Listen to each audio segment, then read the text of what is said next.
kureba Perezida wa Repubulika Paul Kagame umwitegereje mu maso urabona ko ababajwe n'ibyabaye kandi ashyize ku mutima abaturage ubashe gusoma ibyo bita body language cyangwa se witegereje umuntu.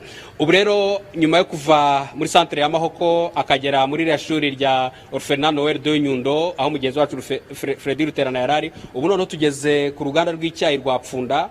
Ni uruganda rwashegeshwe bikomeye imyuzure ya manutse irenga umuhanda ibucamo ibice bibiri, hanyuma hatoboka inkangu ahari imihanda ijya muri uruganda iracikagurika, hanyuma inzu zimwe cyangwa se ibikuta bimwe cyane cyane ibyubatse uruzitiro birasenyuka, amazi aramena yinjira aho batunganiriza nyine icyayi cyari kirimo kirangirika n'imashini. Navuganaga n'ubuyobozi bw'uruganda mu kanya kashize buvuga yuko batari babasha neza kumenya igihombo bagize ukibaze mu mafaranga, ariko ni kinini kuko uretse hano ku ruganda nyirizina byageze no mu mirima y'icyayi amahegitari ibihumbi n'ibihumbi y'abaturage arangirika. Ubu rero uruganda ntabwo rukora, binumvikanashize iminsi 10 rudakora.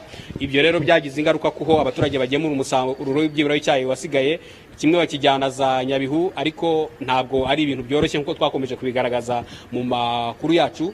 Ubu rero mukanya ubwo nkubwira rero Perezida w'u Rwanda Paul Kagame akaba ageze muri uruganda rw'icyayi rwa Pfunda, akaba rero agenda yitegereza ibyangiritse ahereye kuri uwo muhanda nakubwiraga ahace inkangu ikomeye cyane ahari hasanzwe hari umuhanda.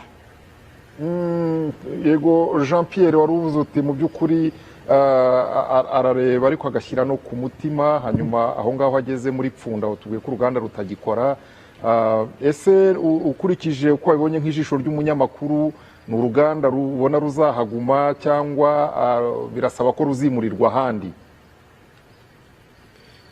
ngira ngo icyo ni ikibazo cyiza barore ugiye gutekereza ngo buri hantu hose hageze ikiza mbese igikorwa remezo gihari kizimuka. Icyo ni ikibazo cyiza, ntekereza ko ari nako kazi karimo gakorwa n'impuguke.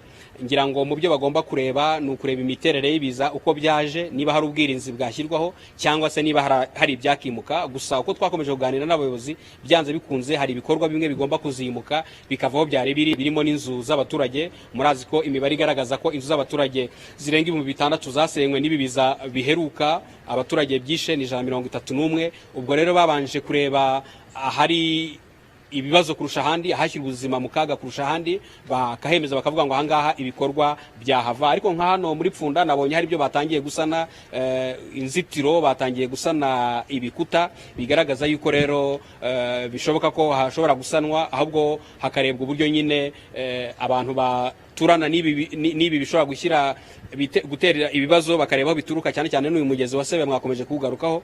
Nababwira yuko ikibazo kibiza kirenze umugezi wa Sebeya nkuko nigeze kubivuga, ni ikibazo kinini wafatira ku cyo mwigeze kuvuga kijyanye n'imihindagurikire y'ibihe, uko isi igenda imera, nuko izuba hamwe riba ryinshi, ahandi hakaba mbese amapfa, ahandi imvura yaza ikaza ari nyinshi. Ikibitera rero ni ibikorwa bya muntu muri rusange. Hari ibyo wafatira hano mu Rwanda, ariko hari n'ibyo wafatira ahandi. Hari abantu bazi ibyo bita gaz à effet de serre, ni imyuka igenda igasa naho ifunze ikirere, hanyuma imvura ikirunda ahantu hamwe cyangwa se akandi gace kakabamo izuba. Ibyo rero abahanga mu by'ibidukikije barabivuga. Ngira ngo rero nkuko mubireba, nkuko bashobora no kubibereka ahangaha, Perezida wa Repubulika Paul Kagame arimo arerekwa n'umuyobozi w'agateganyo w'akarere ka Rubavu uko iyo nkangu yacitse mu ruganda rw'icyayi rwa Pfunda, ababaza bakamusobanurira. Ngira ngo rero ngarutse kuri icyo kibazo warumbajije ngo ese byagenda bite, ngira ngo rero impuguke zizasesengura zirebe igikwiye gukurikiraho. Ku bigaragara amashusho dufite barimo gusobanurira Perezida wa Repubulika, biragaragara ko hononekaye ibintu byinshi cyane. Mu kanya niwe wari utubwiye uti nta nubwo muri uru ruganda barakora igenagaciro ry'ibyangiritse. Jean Pierre, ari aho wagiye unyura, ari aho ijisho ry'umunyamakuru ryashoboye kugera, iyo ubireba uyu munsi wa none, gusana ibi bintu bizashoboka, bizasaba amafaranga angana iki Jean Pierre? U Rwanda ruzabyishoboza cyangwa hazakenerwa no gukora muri cya kigega twahoze tuvuga nyine kirimo make ariko isi yose ku buryo yatabara? U Rwanda rwagiye ruhangana n'ibibazo byinshi, nibaza ko rufite n'ubushobozi bwo guhangana n'ibi biza. Ntabwo ngiye kugira igihugu mvuga, ariko hari ibindi bihugu aho usanga habaye ibiza banahirwa no gutabara, ugasanga abantu ngo baburiye irengero, byagenze bite byibura ku rwego rw'ubutabazi. Ibyo tubona uyu munsi n'ahandi biza byigeze kuba mu minsi yabanje. Nigeze nkubwira ibitaro bya Bushenge byigeze gusenywa n'umutingito muri 2008, ngira ngo ubu hubatswe ibikubi by'inshuro nyinshi ibyahahoze.